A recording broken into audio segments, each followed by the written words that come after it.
All attendees are in listen-only mode. Well, good afternoon, and thank you for joining us today. This is Meg Schneider with Greater Des Moines Partnership, and I am very excited about today's topic, and certainly a timely thing to discuss as we're all looking ahead into 2016 and starting off on the right foot. Today's topic is building your marketing plan, and I'm thrilled to have two folks here from Performance Marketing, Jen Dean, who is an account manager, and then Kevin Lentz, who is the president and founder. So thank you both for your time today and sharing your expertise. We will talk through several concepts today, and then we will probably hold questions until the end, but you should have a sort of dashboard box that popped up when you logged in where you can submit those questions. So feel free to do those there. But again, we'll probably wait until the end of the presentation to take those, as we might address what you're asking me in that next slide or so. So with that, I will turn it over to Jen and to Kevin. Thank you, Meg. Well, building your marketing plan has kind of been the hot topic, being Q4 right now. So it's something that I know that we've been working a lot on with some of our clients, but basically every business, no matter size, should be thinking about for 2016. So getting started, why plan? This is your foundation. This is what you need to build your year off of for 2016. Having the plan and doing this process is important because it's going to keep you aligned throughout the year, making sure that what you are doing is moving you one step forward, closer to meeting your goals.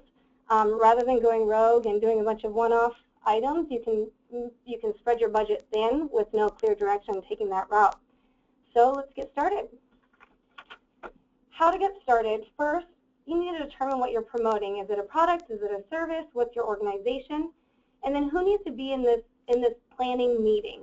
You have key decision makers, but also your marketing resources. Who are the people that are going to help you throughout the year execute your plan? You want them in there from the beginning so they have a full understanding of what you're trying to achieve. And then any outside marketing partners, if applicable, if you use maybe if you use a different company for your website, you have a social media partner that you use, these would all be vital people to be in your meeting. Then let's review current year. What did you do in 2015? What were your goals going into 2015? Did you accomplish your goals?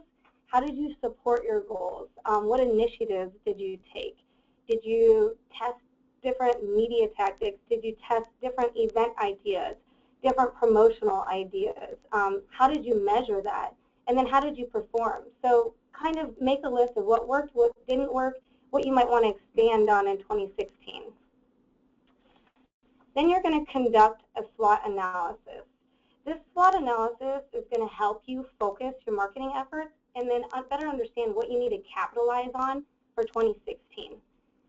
So going into the SWOT analysis, you have two kind of factors there. You have your internal factors, which are generally your strengths and weaknesses, and you have your external factors, which are your opportunities and threats. Your strengths are basically what other people see as that you do better than anybody else. What is your unique selling position? What does your organization have that other organizations don't have? In terms of your weaknesses, what do you need to avoid? What do you not do well? What loses your sales? What are things that the market kind of see you as not the market leader in? In terms of external, it's the opportunities. Are there opportunities within your industry that you can hit on? Are there trends that you can kind of jump on board with? Is there gaps in your market that you can fill? And then threats.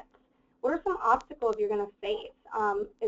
Is there a strong competitor in your market? Is there a competitor that owns the market? Is there a competitor with huge pockets? Is there changing regulations in your industry? So these are things that you need to consider in building your plan. Then we're going back to the basics. Here's the basic steps to planning. This might be simple and a natural way for some of you to think, but others, sometimes a lot of us jump straight into tactics because that's kind of the fun thing to brainstorm of what do we want to do different from last year, but we need to make sure that we always follow the basic planning steps. It's been the same for the last however many years and will always be the same. You always need to have your goals, constraints, objectives, strategies, tactics, metrics, and then optimize. So starting with your goals, have a plan on where you're going, whether that's increased sales by 20% versus 2015. But then you need to think about your constraints. You know, what are things that might prevent you from attaining your goals? Do you have limited inventory? Do you have limited sales staff, limited resources? Then think about your objectives. These are milestones throughout the year that are going to help you achieve your goals. These are things that you can measure. These are things like increased product X sales. Then your strategy. Your strategy is your plan of action to achieving your objectives. It's the approach that you're going to take, whether it be the approach to increase shoe sales or the approach to reach a new audience. The strategies are things that is your approach to then what you're using your tactics for. The tactics are the tools to implementing your strategy. This is where most of the people jump directly to, is how are you going to reach that new audience? Are you going to do more broad reach tactics? Are you going to do more radio? Are you going to take a more digital approach with more targeting? Then you're going to talk about metrics. You need to make sure you're measuring all of your tactics. How are you going to, what's your KPIs? Is it more followers on your social media platforms? Is it site visits to your website? Is it store traffic to your location? Increased leads to sales? You always need to make sure that you have metrics in place to measure your KPIs and your objectives throughout the year. And then improvement. You need to constantly optimize, test promotions, test tactics, test different targeting methods, and see what works, what doesn't work. What works, do some more of it. So, starting with goals. You can have long-term and short-term goals. Your long-term goals are sometimes referred to as your BHAG. What are those big, hairy, audacious goals that you have that are for 3 to 5 years? It's where you want to be, kind of your vision for your company. But you have to think short-term goals as well. What's the roadmap that gets you to that long-term goal? That roadmap is your annual marketing plan. Constraints. Here's those barriers. You know, these could be market constraints. Is there low demand in the market? Is the market saturated? Are there process constraints? Are there certain regulations that hinder your process? Pricing models. Is there competitive pricing? Is there a competitor in there that's just killing you in pricing and you need to have more of a value discussion? Access to your product. You need to make sure that it's easy to access your product and service. Do you have any inventory issues? Budget. Do you have a minimal budget for advertising, or do you have high operation costs? You need to make sure that you understand all of your constraints that you may face in achieving your goals. And one thing that I like to do is look at it in terms of the 4 Ps of product, place, price, and promotion. You know, where are you going to have the challenges within those sections? Then you're going to set your objectives. Again, these are milestones. You can think of these as kind of key performance indicators to getting to your goals. They should be measurable. So gaining 100 new clients, that's measurable. Increasing awareness is not, unless you're having a clear metric assigned to it. If you're calling increased website traffic or increased store traffic awareness, then that's you measuring it. Increased sales versus 2015, again, measurable. Or increase in customer loyalty members, again, measurable. But these are steps that you are placing within your roadmap that are going to get you closer to achieving your overall goal for 2016. Obviously, say you increase accessory sales in 2016 versus 2015, that gets you one step closer to your goal of increasing your overall revenue in 2016. Then you're going to go into your plan strategies. This is your approach.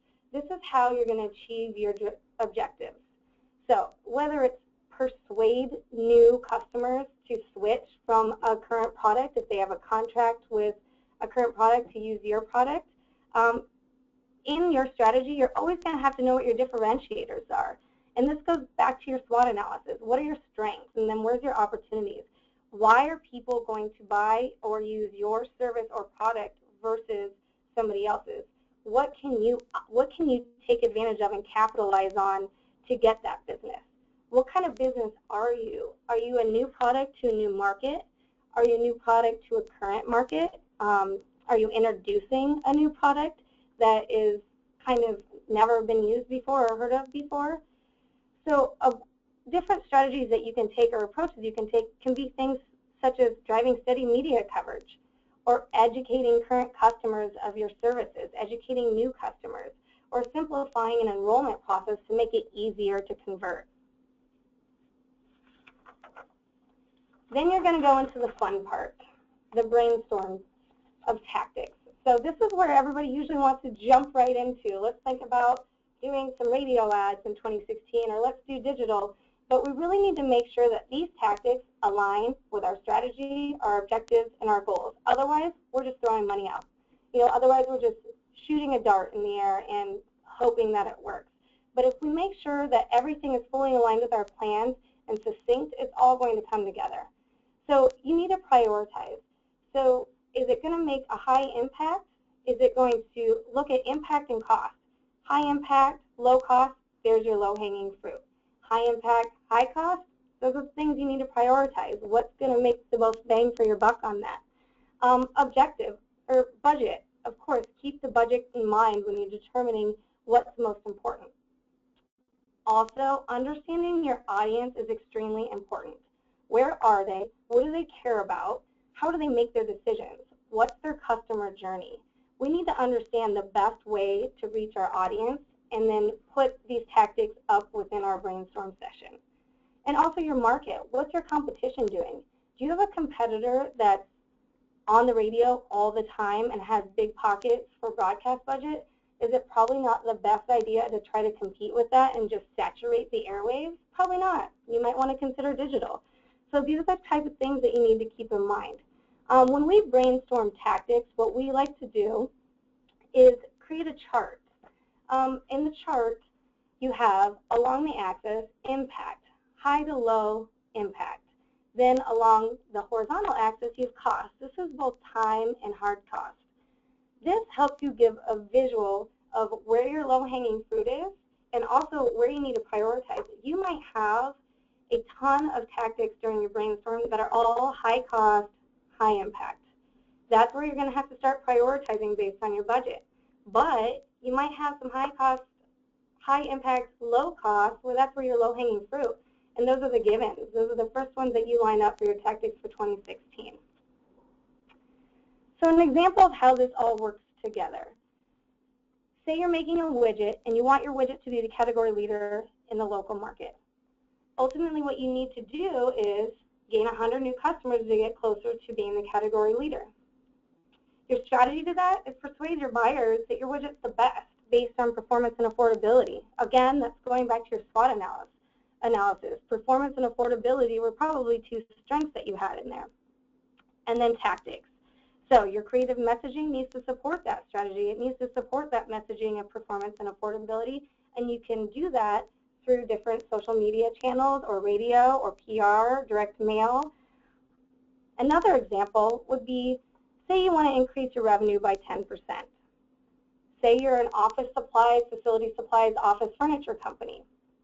So to increase your revenue by 10% versus 2015, you could look at it as saying, we need to gain more facility supply customers. How are you going to gain more facility supply customers? Well, one way would be identify those office supply customers that are not currently purchasing facility supplies. What are you going to do once you identify those customers? You can use email, sales sheets, direct mail, offer a discount off of the first facility supply order with their next supply order. This could show them, A, how easy it is to order all of their products at once. So that's probably an opportunity that you had where maybe some of your competitors, they only offer facility supplies or they only offer office supplies. You're an all-in-one resource. These are just a couple of examples of how all the parts can align. One thing to do is make sure you stay on task. Sometimes these brainstorming sessions, everybody can get, a little crazy with the ideas. You can get sidetracked, and then you need to make sure you're always keeping in mind your goals and your objectives. So all those tactics should align with that. One thing that we like to do is create a parking lot. No idea is a bad idea, but some ideas might not be for this year, next year, or even for this purpose. But you can put them in your parking lot because it could be a good idea. Say something comes up throughout the year and you're like, wow, we didn't think we'd run into that. Hey, these parking lot ideas might be a good way to address that. So the parking lot's kind of where you put those ideas that you could put in your 3 to 5 year plan, or you could put in your emergency, maybe we need a creative idea to execute quickly plan. Next, you need to set your budget. Basically, for a run rate for current businesses, they would say 2 to 3% of your actual projected gross revenues. For new businesses, it's about 3 to 5%. It's going to take you a little bit more to kickstart your business. It also depends on several factors such as your industry you're in, the size of your business, and the growth stage. It takes new businesses a little bit more money to kickstart the awareness and drive that traffic. Retail businesses, building retail businesses, they can spend up to 20% of their sales to get the traction that they need. A typical general rule of thumb is if you're a business with revenue less than $5 million, you should allocate about 7 to 8% of your revenues to marketing. One thing that's very important, your marketing budget should never be the first thing to cut. A lot of businesses also just use what's left over to put towards marketing. Marketing is super important. The less leads that you're getting into the funnel, the less leads you're converting. So the marketing budget should never be the last thing to think of, where the scraps go, or the first thing to cut. You always need to be consistent with that to make sure that you're keeping the momentum. Momentum is very important with marketing. You build it with impressions, you build it with awareness, you build it with followers, and as soon as you stop that, it's like starting all over again. Where should your budget go? So your budget should be split between brand development and promoting your business. Brand development are things like your website, your sales materials, your blog.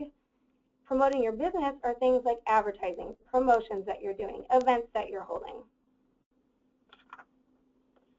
Then you need to prioritize your tactics. Going back to that chart that you did where you laid out kind of your brainstorm tactics ideas on the impact and the cost, that's where you can pull out your low-hanging fruit.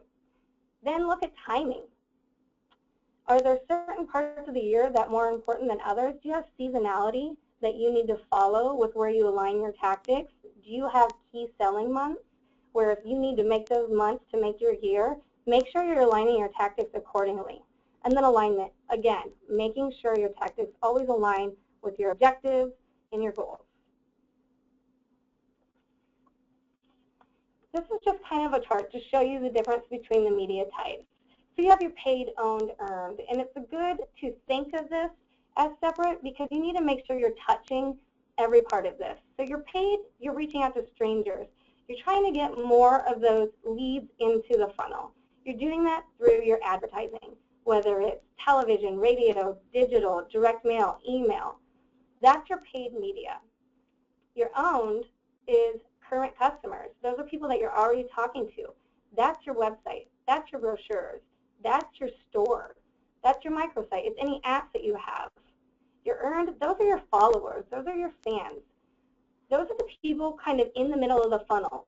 They're already interested. They're already paying attention to you. So you just need to keep them informed, and you need to stay engaged with them through your Facebook, through word of mouth, through all your social media properties. Thinking of it as a paid, owned, earned helps you make sure that you're fully integrated with your media and marketing efforts. Metrics. Metrics is increasingly the hot topic. So we always need to make sure that we are measuring everything we're doing or we're learning nothing for the next year. How do you measure broad reach tactics?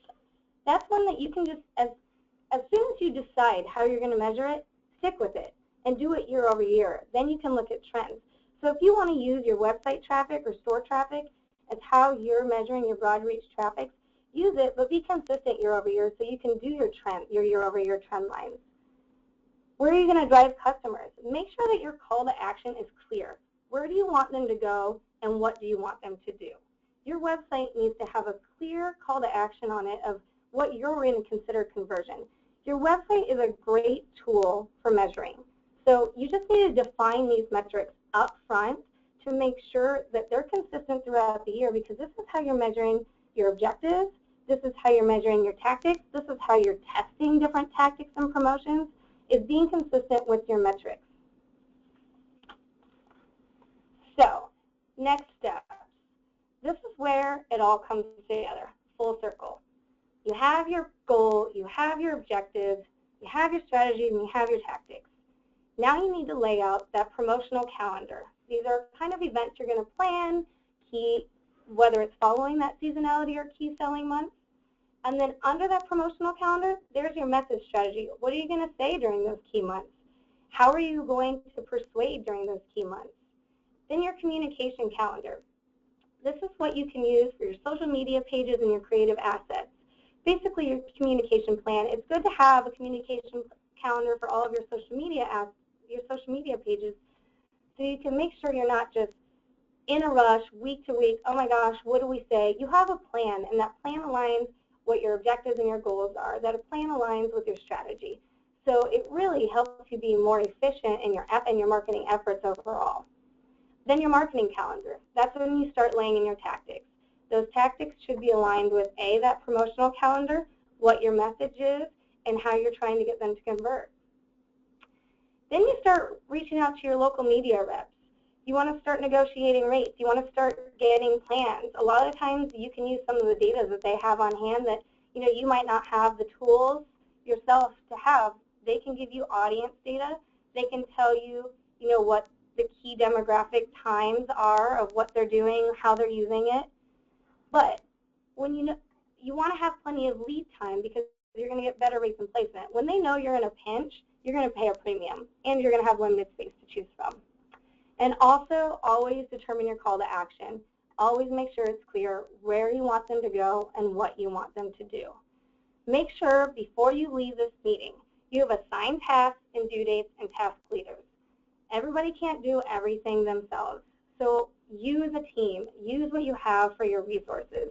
And assign it, keep it organized, do weekly statuses, what you want during the planning season to make sure everything is falling into place and you're not going to have any last-minute hiccups. This is an example plan that we've used where it just shows you visually, and this is a good tool to have on hand to be able to reference and update throughout the year to track your budget, track your performance, look at what you're testing, and make sure that you have a full picture of what your promotional plan, your message strategy, and your tactics are for the year. So if you can see, that promotional calendar is up top, and it, again, can align with your seasonality, and then the messaging will lay right underneath of it. Then you have the tactics along the left column. What I like to do in description is where I would put the offer, because that's how I'm tracking what I'm testing. Did 50% off work better than buy one, get one? Is there a discount off of your first service? Is there an in-home consultation incentive? Make sure you track those offers, and then note to self, and you can even put along on the right side of the notes the performance, so then you know what worked, what didn't work. And then you're tracking your budget throughout the year. You're dropping in the cost and you're highlighting, and it'll give you a full picture visually of how integrated your plan is. So in our upcoming webinars, we're going to have one on website creation tools and SEO. Your website can be your biggest tool for measurement. You can use your Google Analytics to tell you where they're coming from, how long they're staying, show trends and compare it to your marketing plan to see did different tactics drive more traffic to your website. We're also going to have a Media Buying 101 webinar to give you some tips and tricks in that media buying and negotiations, especially digital media. Digital media can be complicated to buy. A lot of people probably don't know the most efficient ways of buying and how to avoid those high CPMs. And also the targeting capabilities are amazing. So future webinars will get a little bit more into detail of how to execute each part of this marketing plan. Now we lead to questions. So thank you for that. So if you guys want to go ahead and just type in any of those questions in that dashboard again that's on your screen, I'll pull them in on our end.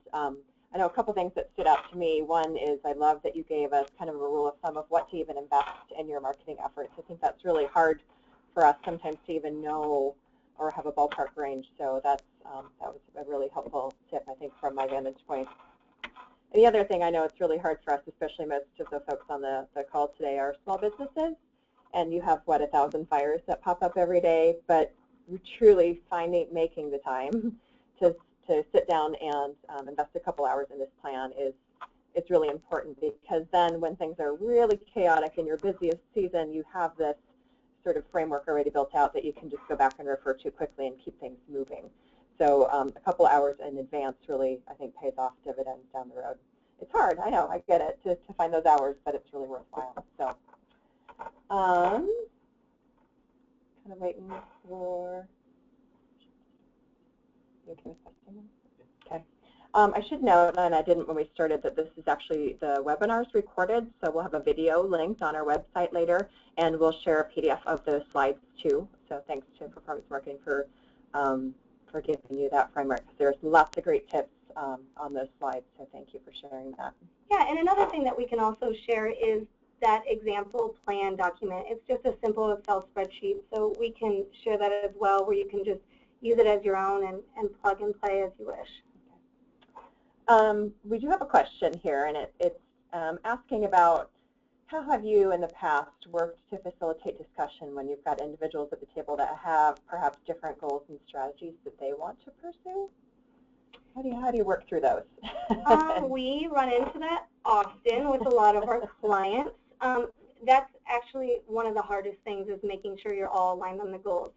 And it's something that when we do have work sessions with our clients and we know that there's multiple decision makers within the organization, whether it be VP of operations versus VP of sales versus CEO, we make sure that, if anything, they are aligned on what their goals are for the year.